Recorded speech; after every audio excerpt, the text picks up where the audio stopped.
What's up, guys? Welcome back to another episode of As We Are. Today, it's just Chelsea and I. Just me and Just Nick. me and you. Yeah, and we got Waldo. And we've got a third co-host here. I don't know if you guys can see in my left, your right. We have Waldo Hurst, the golden retriever. If you are listening on audio, you will not get the pleasure of seeing his fluffy butt, but that's okay.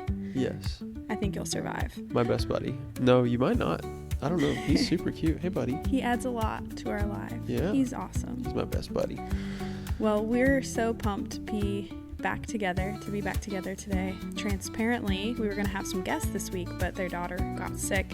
But we will plan for that in the future because it's going to be such a great episode. But Nick and I That's are going to just be a crazy excited. episode. I know. That one's going to be nuts. And it's going to make us laugh so hard Yeah. because we just absolutely love them. We'll let you guys in on that in the future. But this morning, Nick and I were just having a very interesting morning. Like, we were planning on recording this right when we woke up. Well, not when we woke up, after we sent our son to school. And then we had to go to the bank, and they ended up taking 2 hours to do a simple name change on our business. Yep. And we were like, of course, this happens. We got to push this to nap time. So now we were recording on nap time pod. And it's okay. It works out. And I hear the garbage truck right now. Yeah, You hear that's that? fantastic. Yeah. All the things that you want going on while you're recording a podcast. Exactly. Got the dog next to you crying to get on the couch. You've got the garbage truck, and then you've got the kids sleeping. So we truly do call this a nappy podcast. Yeah. No, but it's not You know going to. what I'm saying? Yeah. Did you get that? No, I didn't really. You didn't get no. that? You know me. Nap. The kids are napping. Uh-huh. This is a nappy podcast. Is there another meaning for nappy? Yeah. Like scrappy? Sure. Oh, okay. Anyway, denim looks awesome on you. Thanks, You look great babe. in light blue. I think that you should wear light blue more often. Thanks. I like that shirt. You went and got some new American Eagle clothes recently. It was about time. You know, I'm trying to stay 17, as the kids do these days. Yeah, they put a lot of advertising into their shop lately, but those jeans do look nice. I need to see if they would fit me. Yeah, I walked in the mall the other day, and they had this big advertisement. They didn't even ask me about it. They had this big advertisement. They didn't ask you about it? Says Nick Hurst has great jeans. No. I was like, wow. Yeah. So, anyway. Great. No, I'm hoping they pay me on that, but it's not looking promising. I want to tell you about my morning this morning because I never wake up this early, but I had my alarm set for 5:30 a.m. because I'm trying to become a different woman, you guys. I'm trying to become a woman who is fit. Yeah. Yeah. So in our community, Hudson is in the same class as a little boy, and we're becoming closer to their parents. Yeah. And y'all, I mean, they're both like really fit. They're both in really, really good shape. But y'all, when I tell you, when you see, I'm not going to mention her name just out of respect for her, but when you see this girl, she's the girl who was teaching Chelsea's CrossFit class this morning. Beautiful woman. Yo, dude. She is swole. Let's just say she's got some muscles.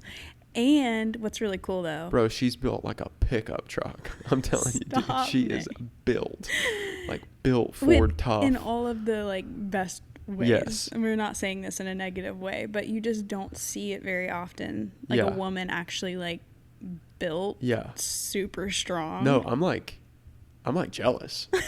Like straight up, I'm jealous as heck whenever we hang out with them, because I'm like, bro, how do I get like that? Holy crap. So she invited me to come to her. So she teaches a class at 5 a.m. and 6 a.m.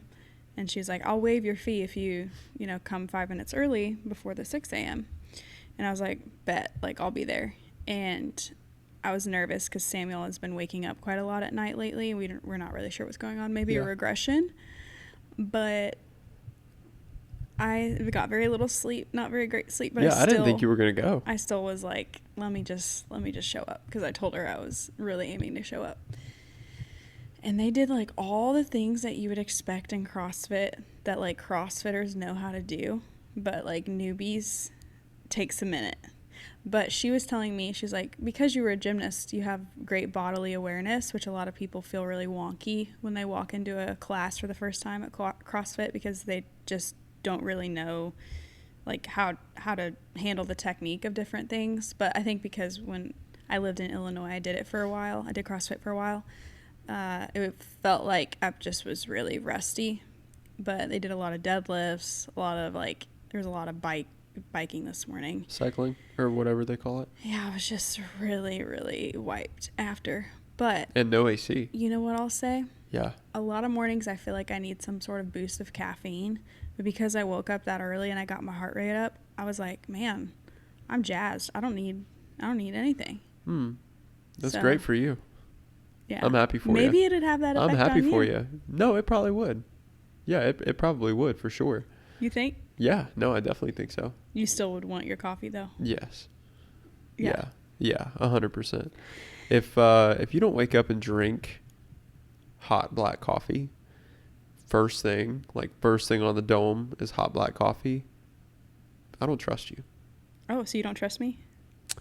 I'm getting there. I'm warming up to you. After almost 7 years of Yeah. being No, I being mean, we're married. getting there. Yeah, we're getting Yeah. there. We're Well, making progress. I'm a chai girl. I'm a tea Can you girl. believe we've almost known each other for 10 years? It doesn't feel that way. Yeah, November of next year will be a decade that we've known each other. That's crazy. Golly, we're getting old, That's bro. crazy. No, really, I think when it comes to the conversation about fitness, we've also seen a lot of different versions of each other in the past 10 years. Yeah. And when we first met each other, Yeah. you were like a gym head. Yeah. Like you were in the gym all the time. I worked at a gym. Yeah. I mean, I was always going to the gym and yeah. And you had a buddy that you went to the gym Yeah, with. we went all the time together. And I mean, it was honestly a lot of fun. I really enjoyed it. I love going to the gym. I really love working out with someone though. Yeah. Like that for me is the most fun. But that's Also, the thing. sorry if I sound a little under the weather. I've got like really bad allergies today and I don't know why. I was sitting in the bank this morning and as we mentioned earlier, and they were taking way too long to do a name change on a business. And I was like grabbing tissues like left and right. And the lady's like, "Are you okay? Do you have really bad allergies?" And I said, like, It probably doesn't yeah. help that they've got Yeah, I probably do. like 20-year-old carpet in there. yeah, it's pretty old. It's pretty old. Yeah. Facility. I feel like most banks need to up their game when it comes to just like, let's not do the carpet thing. Yeah, I feel like most banks need to up the knowledge of the employees that work there so they know how to do their job instead of selling you debt the entire time that you sit in their office. For something Whole freaking time I'm totally sitting there, unrelated. dude. Lady's just like, she has no idea what she's doing. Like, absolutely no idea what she's doing. I said, "How long have you worked there?" She said, 12 years. I said, "No one's ever come in to file a name change on their business. Nobody ever changes the name of a business, ever." And she said, "Nope, this is the first time." What? And so that was her first time ever Well, doing that. Then you got to give her grace because she's never Dude, done it. they had to call back-end support at the corporate headquarters and I mean, it was a disaster.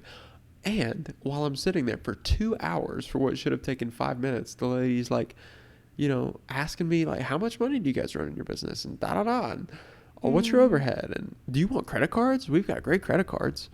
I'm like, did you not just hear what I just told you 3 minutes Do ago not that want we any don't debt. operate a business on debt? Yeah. Like, did you not hear that? Did that just like go in one ear and out the other? And so anyway, I should probably get off that, but Yeah, because you don't want to be. It seems like there's a little bit of bitterness yeah, there. A little bit of. Do we need to pray? I'll pray about it. I'll pray about praying Jesus about take it. his bitterness away. Yeah, I'll pray about I know. praying about it. You'll For sure. pray about praying about it? Yeah. Goodness. Say, "Lord, should I pray about that time at the bank?" Well, I'm glad that they fixed it for us because Amen. we've been needing to do that for a while. Yep. And that you and I are going to become the fittest version of ourselves Yeah, within the next year. for sure, dude. Claiming it. Saying it right now. Yeah, that's great theology. No, I love that. Yeah. No, but you do want to get a membership at that gym, right? Yeah, The one I that do. I went to Yeah. this morning. I don't know. I don't want to be like crazy swole or anything. I would love to just be like 180, 185, 190. That'd be more than enough for me as a lifelong 150er, 160er. But Lifelong. yeah, So far. so far in up your to life. this point, up to this juncture.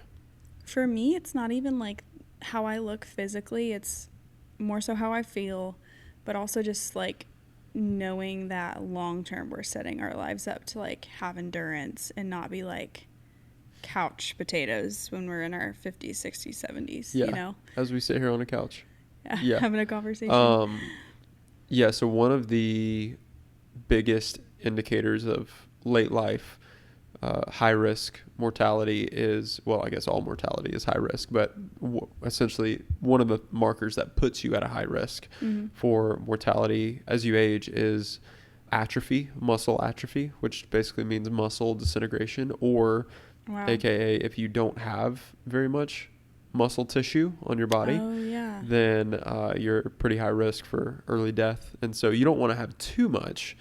You don't want to have excess called hypertrophy. You don't want to have too much muscle, but at the same time, you want to have enough muscle to sustain your weight, to move more than your body weight with squat, especially squat. Most people, when they get older, they start falling just due to not having a lot of leg strength. And yeah, so anyway, you want to have some muscle on your frame, especially as you get older later in life. And the older you get, it's kind of like investing. The older you get, the harder it is to build muscle tissue. Right. So if you can get it built in your younger years, it's easier to maintain versus trying to for sure build it all definitely all up. Yeah, Waldo I've got a new guest here. I don't even know if he's in the frame right now. Hey, buddy. But he's absolutely Hey, adorable. buddy. Waldo, can you lay down? He's so badass. Lay down, buddy. He's trying to give me his paw. Buddy. It's like squaring up with the shot. Hey, pal. I'm cracking up. That's so funny. Well, I thought it could be cool for us to kind of share. So you know how we spoke at that church? Well, it was like a church event maybe about a month ago, and we talked about dating, engagement, the things to kind of prepare for, whenever people are in that season of life. I thought it could be cool for us to kind of break down just the best communication advice that we've gotten over the past 7 years of us being married, because the thing that I think you noticed and I noticed was afterwards when we spoke, there was so many couples that came up and was like, I was raised the same way that Nick was, and my girlfriend was raised very similarly to you. Like, how do you get through the barrier of communicating the same way, feeling like you're hitting a wall, and then not knowing how to move forward? And I feel like you and I have come a long way with like learning how to effectively communicate with one another, and I felt like maybe we could give advice just a little bit. Not making the whole podcast about that, but I think a good place to start would be how you were raised and how you guys communicated in your house, how I was raised, how I communicated in my house, and how that kind of how we miscommunicated in the beginning of a relationship and how we communicate now. Yeah, so for me, I mean, I was raised on a farm in the South, so I mean, that's the color of the picture right there. So we were very direct. Yeah, you were. There was not a lot of room for misunderstanding. I'll just put it that way. The people who can resonate with that absolutely resonate with that. There was absolutely very, very, very little room for anything in our house growing up to be misunderstood, or for someone to not know your intentions or what was asked or required of you. And so that was really the scenery that I grew up in from a communication dynamic. As I got older, I mean, that really like played out into sometimes being a little bit too direct, maybe being a little bit too forceful, or when people didn't meet the expectations that I had for them, whether it was in my job, whether it was in my relationships, whether it was in my family, I could probably be a little bit too over the top about, perfectionism and making sure that everybody was meeting what was asked of them, or the expectations that were of them, or the requirements that were of them. And so, one of the other things that I did when I was pretty young is I basically led like an entire staff during part of the year on our farm. we had a harvesting team, harvesting staff, and I pretty much oversaw that entire team Wow. for several months of the year. And so for me, being like a leader kind of maybe played out a little bit too much into personal relationships, like walking into my friendships, into my relationships with people like it was business when it was really personal, and I didn't know how to separate the two.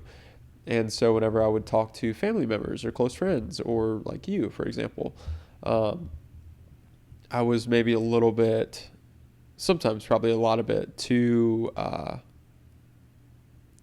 too forceful, I think, or a Mm. little bit too rigid. Like there's no room to mess this up. There's no room to be human. Treating every person like they're a task on a list that has to Mm. get done. And yeah, I mean, that just wasn't the right way to go about it. So I've learned on the personal empathy side, or on the personal communication side, that there requires a lot of empathy and a lot of understanding and a lot of patience for different people and where they are and where they come from and what they're Right. used to, what they're not. And I'm learning that different people, I'm learning this now. I'm learning that different people require being communicated to differently. Because Mm. some people, like me, for example, really appreciate being talked to directly, kindly, but directly. Here's Right. exactly what I need. Here's when I need it by. Can you do it? Yes or no? Yes, I can. Or no, I can't. Okay, why? Or okay, yeah, sounds great. I really like that because it lets me know where the boundaries are and where the markers are Yeah. and what needs to be done by when, versus being kind of loose about stuff like that. I kind of don't really know your expectations. I don't know what you want from me. I don't know what you Right. don't. So yeah, that was kind of the scenery that I grew up in and came up in. But what about you? Yeah, I grew up in a very different home. Like, what is it? White collar whenever somebody, or is it blue Yeah, collar? white collar is corporate. Yeah, Blue white collar. collar is more like farm and So all my that. mom was a teacher and my dad was a engineer working for a tech company. So you can imagine, because my dad mostly worked from home, at least the teenage years where I grew up and we were communicating a lot in the home, he was always in his office, but it was like kind of open. So even if he was working, like, could always see everything that was going on. But I think the way that my family communicated was a little bit more, like, not as direct. A lot more like you can assume how I'm feeling, or maybe like imply some uncommunicated thing. And obviously, my family is very kind and genuine, but I just don't think that I was taught like how to communicate emotions well, but also like I knew that my family was very emotional in different ways. Like, so we were always expressive of like giving each other hugs, like telling each other like how we were feeling. I think when you and I came together, and I was a little bit more used to kind of passive language of just like, hey, you're going to kind of know what I'm feeling and what I'm believing based off of slight comments and not necessarily direct, like, this is how I'm feeling, this is what I'm thinking. And then now, over the years of watching you clearly communicate to people, it's helped me be a lot more direct, but obviously still have the kindness factor, which I think you and I help each other with different aspects of communication. And you've definitely helped me in the area of professional communication as well. So I will say the business side, when you were mentioning that, that's improved a lot for me too. Yeah, I agree. You've really grown a ton, and I think in some ways I've grown maybe a little. I'm probably still rough around the edges in some places for sure, but whomst amongst us is not.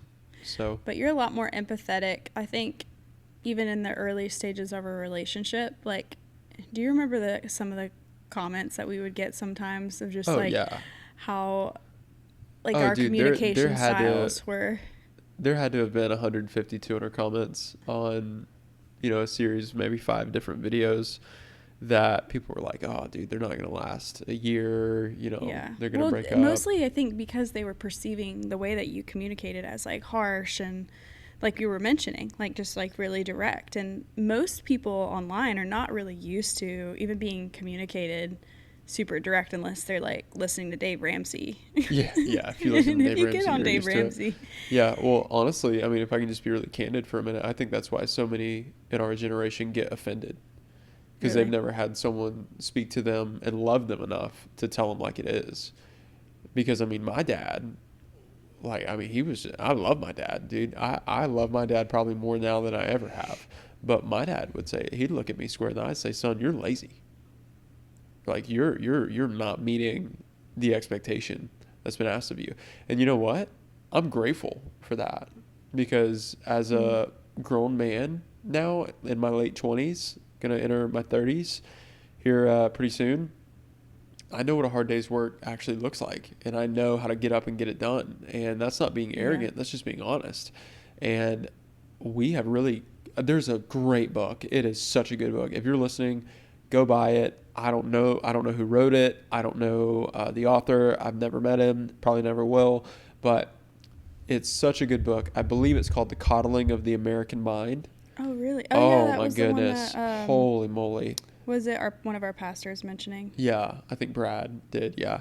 But I mean, just really teaches like how we have coddled an entire generation into thinking that a hard day's work and someone communicating expectations to them clearly and telling them when they don't meet those expectations is like harsh or abusive or Yeah. whatever word you want to put on it. Yeah, I think it's And because people have never been communicated no, that they way. haven't. Yeah. And it's not any of those things. It's you didn't like it. It hurt your ego. And listen, I get that because I've been on the receiving end of it. I'm not sitting here like saying you're bad. I'm good. Be more like no.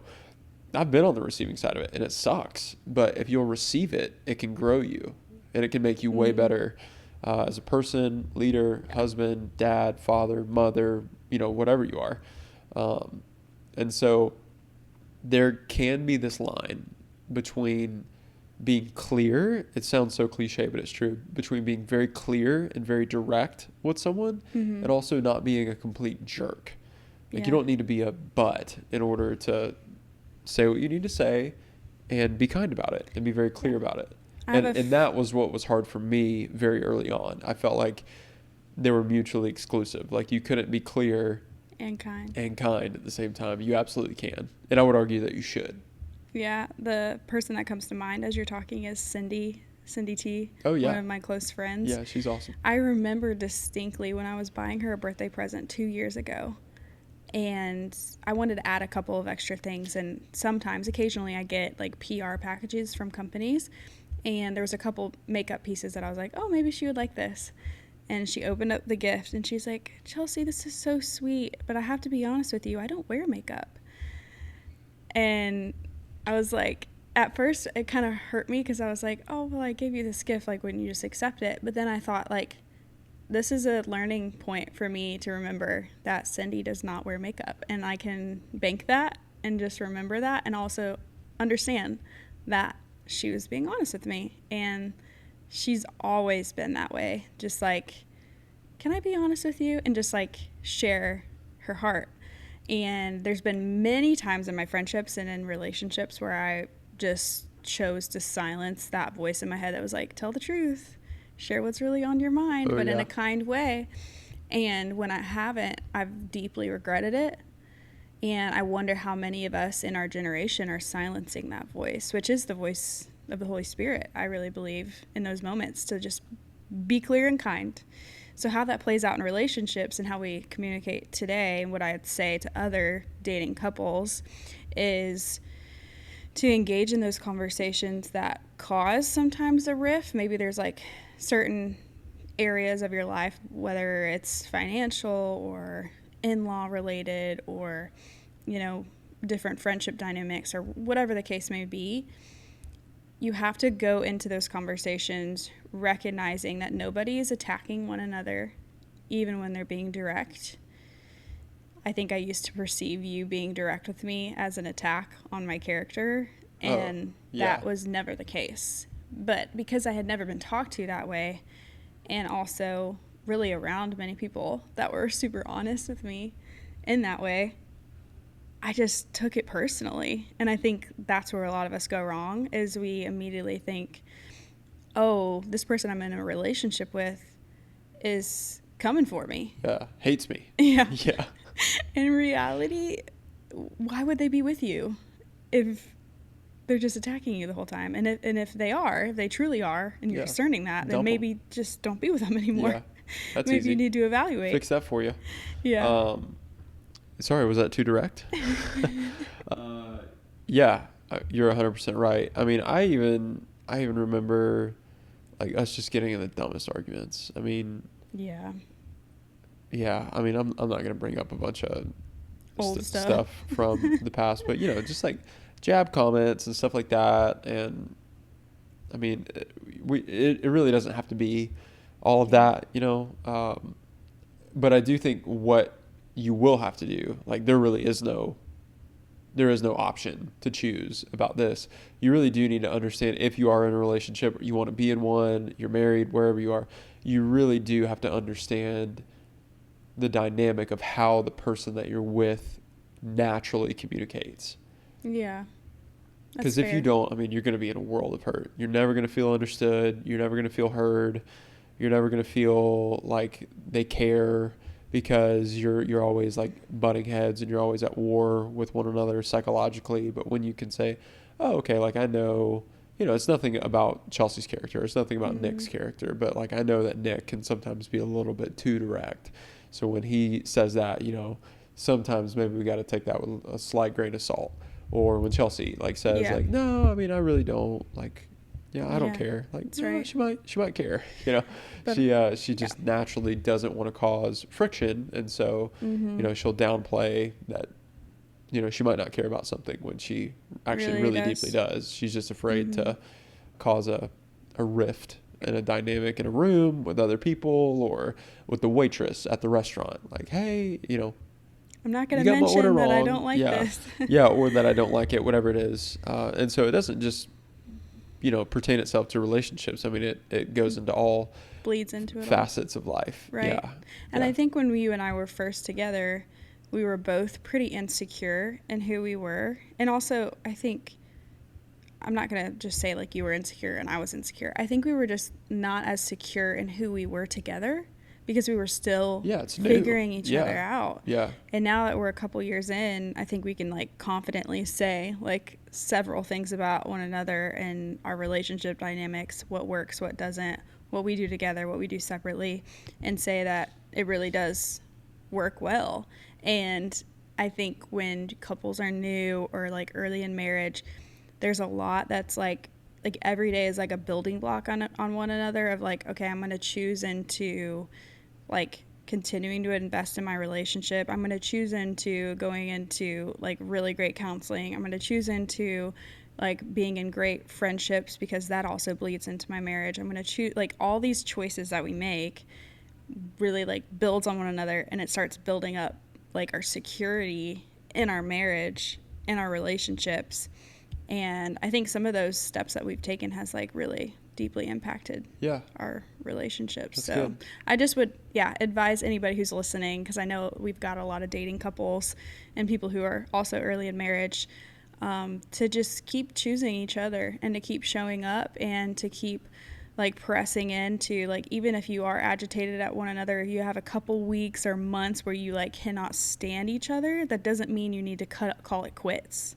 Like, that means that there is an opportunity for you to press in and say, maybe we need some outside help. Maybe we need somebody else to be brought in. And if you guys are willing to do that and put in the work, I think you'd be shocked as to where you could be in another year. Yeah.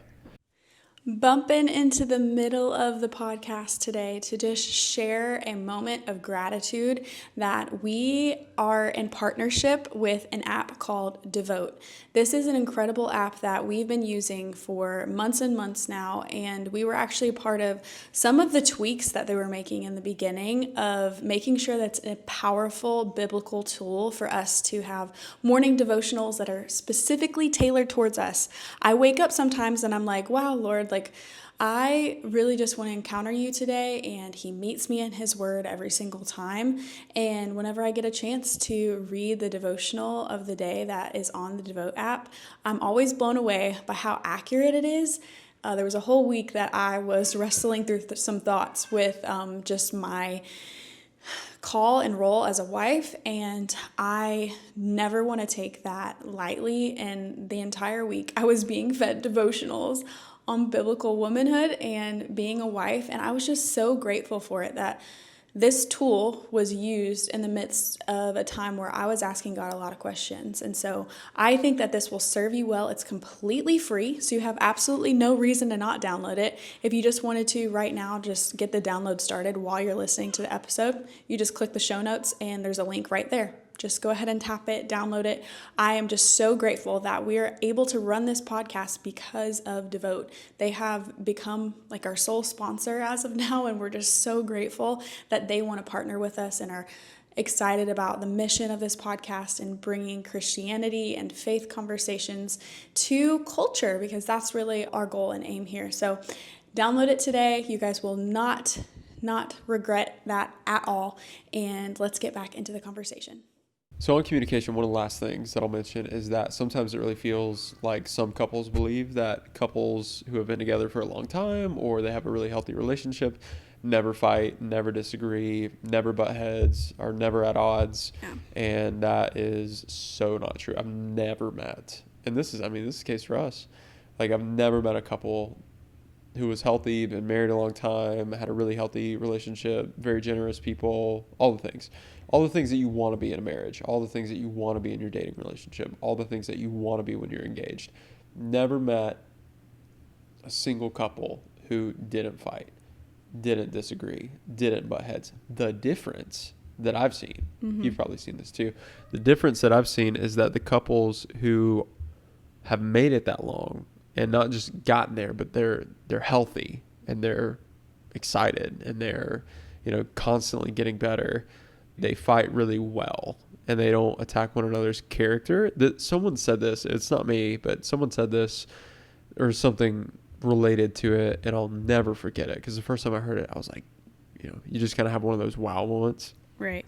And it may have been in premarital counseling. I can't remember, but essentially the couple was sitting down and they were talking and they were saying together, one of the things that we've learned along the way is that we never attack each other. Something to the extent of we link arms and we attack the problem together. Mm-hmm. But sometimes we view the person as the problem when really the person is not the problem. The problem is the problem. And we need to attack the problem with our person, not against our person. And no, someone telling you to get off a video game that you've been playing for 6 hours is not them being a problem. Or, someone being tired and asking for help with the kids is that doesn't make them the problem. Or whatever it is, we've all got different things. Right. But I thought that was really, really good of not attacking people, but attacking problems and doing that together.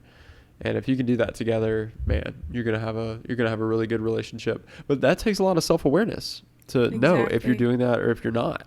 And a lot of people think that they're probably doing that really well, and they're not. And to be fully transparent, there are days still where we have almost 7 years married, and I still wake up, some mornings I'm like, man, I totally goofed on that yesterday or last night or whatever it is, of where I feel like I maybe, said something unkind to Chelsea when really Chelsea didn't do anything wrong. It was just the problem that was frustrating the both of us. And out of that frustration, we let emotions get the better side of us. So I think as long as you can attack the problem and not people, and stay, when you're arguing or when you're disagreeing, staying as non-emotional as possible. Like that's just gonna, and that's That's hard to tough. do. That's That's super so hard to tough. do. Super, super hard to do. But if you can put facts in front of your feelings most of the time, not all the time, but most of the time, man, Yeah. that's almost always going to come out better because you're laser focused on addressing the issue and not berating the person that you love and that you're Right. with. And we obviously don't want to do that ever. And I think we just need to say one thing at least about the early childhood parenting years, because I feel like those are the years that a lot of marriages, like people call it quits, because it's so tough Yeah. sometimes raising young kids. Yeah. And especially if you have several of them and you're also trying to work and you're trying to be present with them, and then you're also trying to like have a healthy marriage. Like there's some days that are just long and they're tiresome, and there's a lot of challenges that keep arising, and you don't feel like disciplining, like you don't feel like being like on like for every little thing you've got to do. But when you are and you still choose it, even if you can feel like impatience rising up and you take a break and you're like, settle yourself. Like each and every day, I feel like at the end of the day, we look at each other and we're like, wow, like we still really like each other, even though today was challenging. Oh yeah, And the girl. house is a mess and it's tough, like some days, but I think we just have to remember too, like sometimes all you need is a nap. Sometimes you just need a little bit of a break to like help one another. Yeah. Just keep on keeping on. Yeah. Or 10 minutes out in the sunshine. For me, I just love to go sit on the back porch. If Yeah. I'm just feeling overwhelmed, I'll go sit in the sun for 10 minutes and just take a breather and remind myself like this is not, the world's not going to come crashing down. Like tomorrow the sun's going to rise, it's going to set just like it did today. Right. You know, these problems are so not nearly as big as we make them out to be. That's So right. anyway, that's probably enough on that, but Yeah, I just felt like a lot of parents who are like us, who are in similar places, yeah. probably don't get talked to enough on those like early kid years, because Yeah, it's exhausting. And if it's it not can exhausting, be. then please write a book Yeah, and share it please with me tell because us how. it is exhausting.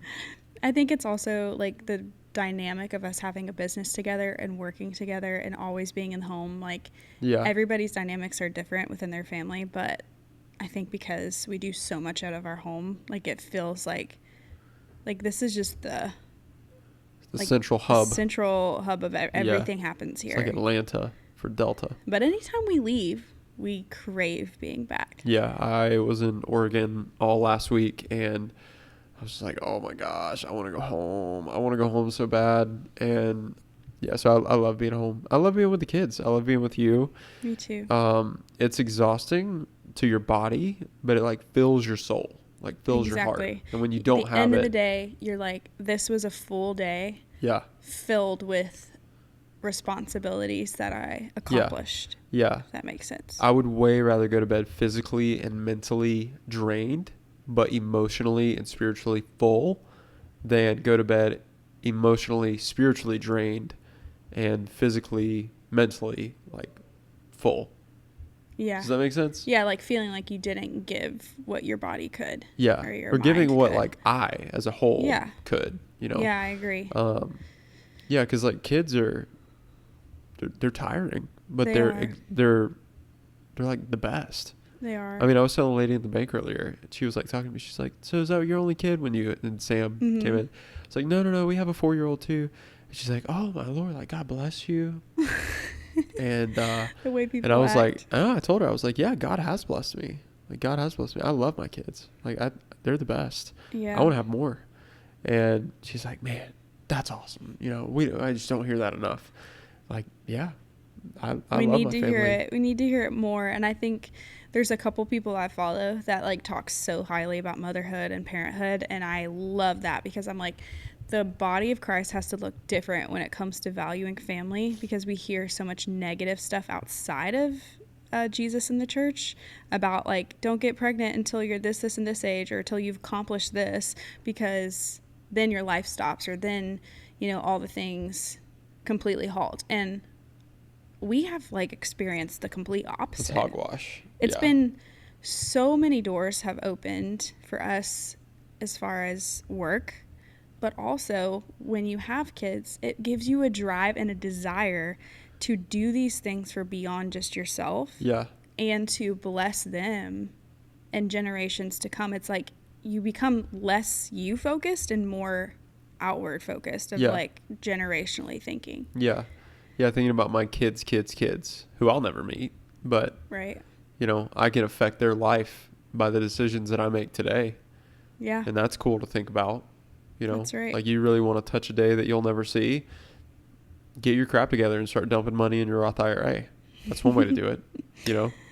Yeah. And I, you know, that applies differently in different contexts. Like some of you guys are just getting started. You don't even know what a Roth IRA is, and that's totally fine. You just need to focus on paying your bills, doing your thing, But even just eating the well. mindset. But, you know, some of us, like, we don't take it seriously. Like, we don't take any of this seriously. Like, the future is never going to come, that, you know, generations are never going to exist beyond us. Like, this is the end all be all.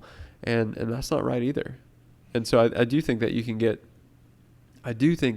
get so zoomed out, you know, Yeah. completely focused on everyone and everything else to your own detriment. But then I think that you can be, and this is probably where Western culture falls more into, that we're so hyper focused on self that we never look outward to the people around us, to how we can bless them, or to the people coming after us, of how we can bless them and love them today, even though they don't exist yet. Like we can still bless and love them today, because there is a day coming that they will be here. And That's right. And so, yeah, I think just having a balanced approach on that is really important. Yeah. It's so beautiful when you watch other families, like, collectively. I mean, I've seen so many beautiful pictures of us lately where I just feel like Gen Z and then the upcoming generation of Gen Alpha are, like, they say biblically illiterate, like our kids. Gen Beta now. Yeah, Gen Beta. I think our next kid would be Gen Beta. Gen Beta, yeah. Which feels wrong. Sam might be. To have, like, an alpha and a beta, you know? Yeah, like, that is lame. But so lame. Can't choose. Yeah, so, we'll have to tell our Gen Beta kids, like, hey, listen, we love you, but you are not as cool. No, you are not as cool. Can like, in any way, shape, or form. I just want to set you up with that expectation now. That, like, you're not as cool. Like, we love you, but you're not as cool. No, we're probably never gonna mention their generation names. So they don't even care. Don't feel less than. I didn't. It took me until I was like 22 to even know what a generation was. Right. Yeah. I don't think anybody's really focusing on it until now. Dude, who's drawing the lines? Who's drawing these Who's in charge of the generation line drawing office? Of, like, who's CEO over there? Like, nope. We're older Gen Z. 2012. I'm kind of dead serious. Like, who's making those calls? Like, it has to start somewhere. Who says that Gen Alpha ends in 2012 or whatever, or starts in 2012? Is it like 10-year periods, or is it more than that? I don't know. I think it's more. I think it's got to be sure more. It's more. It's not each decade. Yeah. That wouldn't make sense. But what I'll say to kind of button that up is the perspective on family, I feel like, is shifting a lot in Gen Z, Gen Alpha, and the value and the weight, the gravity that family, like, holds in people's heart, like, is shifting. Because I feel like with millennials and, like, even a little bit further above than that, there was just, like, this downplaying or, like, career first focus. And I think what, like, even a lot of women are recognizing is, like, we all have unique gifts, we all have unique abilities, but, like, our families are so much more important than all of the career aspirations that we could ever aspire to have. Yeah. But you can also pursue those things. I literally just had a conversation with a girl who has 2 kids, same age as us, and just passed the bar to be a lawyer. Golly. And she lives close to Tel Aviv in Israel. Wow. And I was like, dude, if you can do that with 2 young kids, what can other women do? I can be a doctor and a lawyer. I'll do both. An astronaut. There actually is a guy on Instagram who did both. I think that he's an attorney and a surgeon and something else. He's something else too. Now he just, like, sells his courses on Instagram. Yeah, how to be a doctor, how to be a doctor, attorney from space or something. I don't know. Yeah. But that phrase has been ringing in my mind. I don't know if you remember that phrase where it's like, you can do it all, but not all at once. That makes sense. Like, you think of the Proverbs 31 woman, where she basically I mean, it looks like she did everything. Like, she was a workaholic. Like, she just did it all. Yeah. But that was actually the telling of her overall life rather than her in a day-to-day, like, time-stamped Instagram reel. That's Yeah. not reality of, like, her every day. And I think we look at our lives in the moment, like in our young 20s, early 30s, like, we've got to have it all figured out in my day-to-day life of, like, my best job, my family situation, am I getting married, all these things. But I think God gives us desires and goals for, like, for me and for you, I feel like it's been like year spurts of, like, here's your focus, here's what's going to happen, like, here's what I want you to do, and run with it. And then you look back and you're like, wow, like, so far in my 20s, I've run a business with my husband. I've, God bless you. done different ministry related events. We've done it together, we've done it separately. We've learned how to work on our, like, communication within marriage. We've been parenting young littles, like, all of these skills that are naturally acquiring that can help us into the next season of life is monumental, and we don't even notice that it's happening until we look back. Yeah. They all compound on each other. Exactly. Yeah. And the things that you were good at, you just get better at. And it just, I That's mean, right. it's truly an unfair advantage. I mean, it really is. Because, like, you're not just getting good at something, you're becoming elite at that one thing, and then you're growing in all of these other areas because you have to. Like, you absolutely have to. Because life is going to stretch you beyond what you knew possible when you start entering into these phases of life. And, I mean, it truly is sink or swim. It really is. I mean, it's sink or swim. Like, you're going to make it or you're not. And everyone listening, they're going to make it. You're going to make it. If you're out Right. there listening and you're struggling today, you're going to make it. Right. You're going to And make you've it. got tenacity and ambition in you that comes from God himself. Like, God has all the supply of everything that we would ever need. And sometimes all we have to recognize is that he's already given it to us, and we can pull from that every day. Like, I see so much ambition in you, Nick, like, every single day to do the things that you do. But I've known that about you since we met, that you were just an incredibly ambitious man. And to watch that even grow more and more, I, like, could never, like, I don't know, you just don't know the potential of even the little gifts that God's put in you. To everybody who's listening, if you are ambitious, if you have drive, like, to see things through, like, God's only going to bless that, because that's, like, a unique, beautiful thing that he's put in you. And that's inspired me, like, your ambition, Nick, has inspired me to be ambitious. Thanks. And I do think it can be dangerous. I do want to just back you up. You're always looking for the I want to negative back you side. up a little bit, because not only, I'm sure there's more that I just haven't learned yet, but I will as time goes on and I get older. But one of the potential, I'm not saying it is, I'm just saying it's a potential if you allow it to be, if you're really ambitious and you can get things done, is that you can stop relying on God. And you just got to be really careful with that, because if you're the one who's constantly making it happen and you're getting it done and you're moving the chains, and the needle moves when you move and the buck stops with you, and God says no, like, what do you you kind of do? become a little, and please hear what I'm saying, hear what I'm not saying.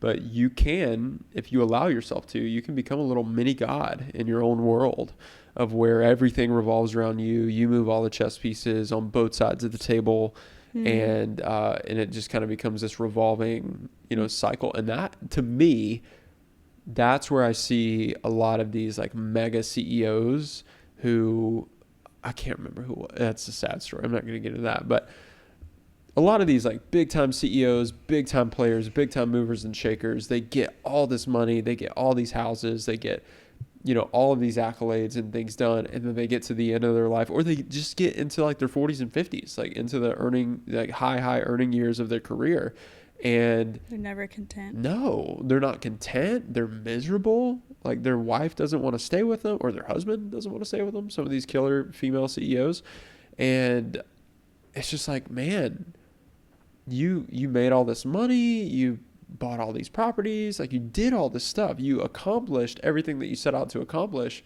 because you were extremely ambitious and you were capable of getting it done, and you did. but at Mm-hmm. what cost? Mm. You know? Yeah. And I mean, one of Jesus' core tenets, like, man, you better count the cost before you build it.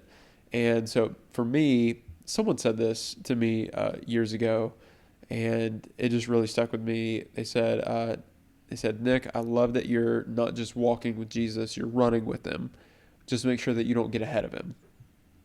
Mm-hmm. I was like, dang, that's good. That's good. Um, I think about all the dreamers as you're talking, people who know that they have God dreams and that God's put really unique desires in them.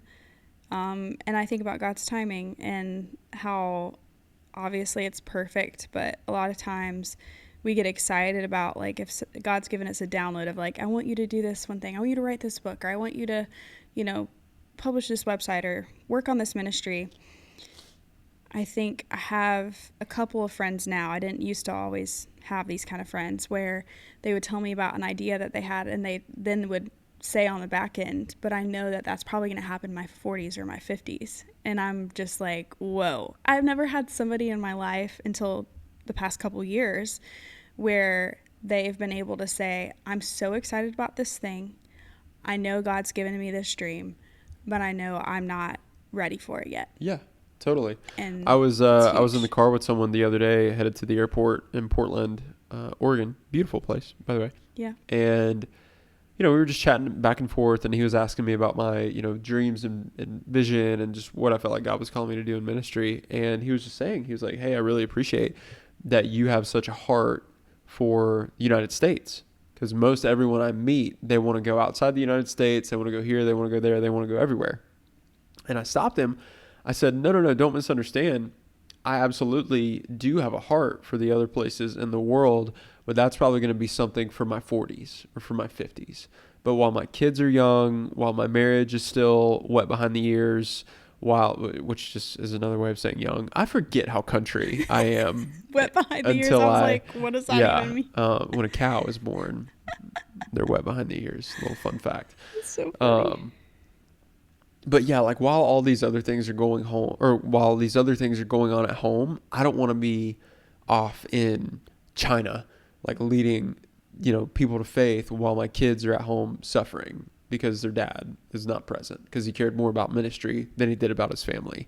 And not to pick on anyone, but I feel like that's something the previous generations didn't really model the best.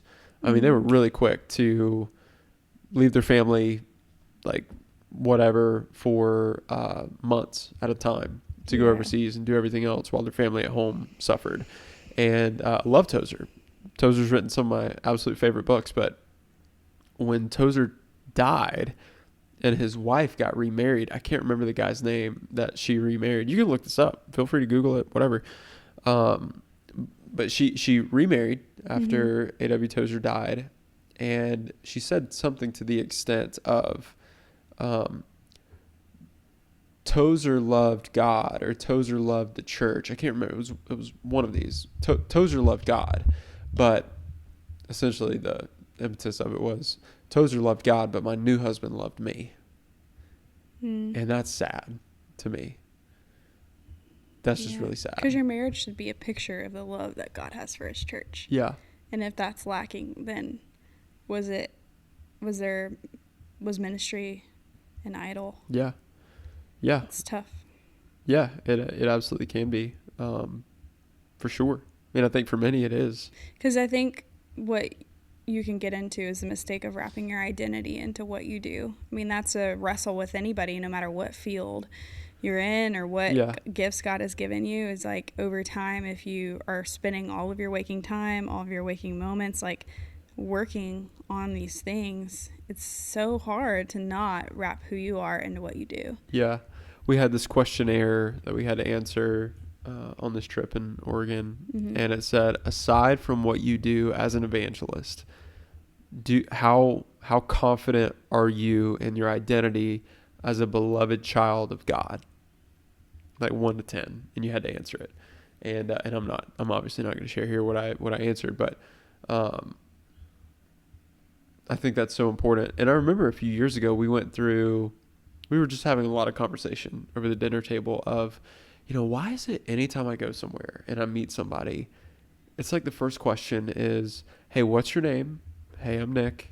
Ah, hey, Nick, what do you do? As though that's It makes somehow up who you are. indicative of who you are. Yeah. And that's just so not true. So not true. Right. I remember we like really tried to go hardcore against that and just be like, "Hey, who are you?" or "What's your name?" and like, Tell me about you. What's Yeah. something you enjoy?" Yeah. Tell me about you. Yeah. And that was really fun to kind of ask our friends and people we were meeting at the time. Yeah. I mean, they look at you like you've got 4 eyeballs. They're like, What? what Yeah. do I And they like beat you to the punch. They're like, oh, yeah, I work as a CPA. Wait, what? It's like, I mean, they just expect you to ask. And so it's cool when I don't have to look at Chelsea. I don't have to look at whoever through the lens of something they do. And honestly, I think, and listen, no one loves free market capitalism more than me, but I think some of this is probably a result of having a very capitalistic society of we're always kind of gauging what someone does. Do I know someone that you can help, or can you help me, or, whatever it is. Yeah. And again, I'm not saying that that's an absolute fact. I'm just saying that there might be something to that. Could be. But it's also just something that we witnessed and that we saw, and that, parents did, grandparents probably did, and, people before them probably did it too. So it's not anything is inherently bad about that. I just believe that if you're a CPA, or if you're a pastor, or if you're a phone salesman at AT&T, whatever you are, then that doesn't necessarily indicate who you are as a human being. So I think Hudson is ready for us to be I think he probably is too. On the podcast. Yeah. He was having some quiet time in his room because we do that every day. We're going to go hang out with him. There comes a time where he's like, I'm done with this, dude. I don't want to be quiet anymore because I'm a loud child. Yeah. Well, let's wrap it up. But I'm grateful that we got to chat about this today, and we're so excited for what we have to come. There's a lot of awesome people we can't wait for you guys to meet, conversations to have with many different folk that we love and have yet to meet even too. But I would love your guys' feedback. I know it's harder to do that on podcasts, but we have an Instagram where you guys can follow us and kind of see the journey there, and you can always message us. Where can they find that? You can find that on Instagram as We Are Podcast. I think it's pod. As We Are Pod. Yeah. And we will also be reading any recent reviews, so feel free to give us a honest review. We're not even going to ask for 5 stars because we just believe that you'll be honest in your review. Yep. But we would love to read those in the future on the pod. That'd be fun. Yeah. This was good. It was fun. Good. Yeah. I'm glad we got to do this. Me too. All right, guys. Until next time. We'll see you later. In the next one. Bye.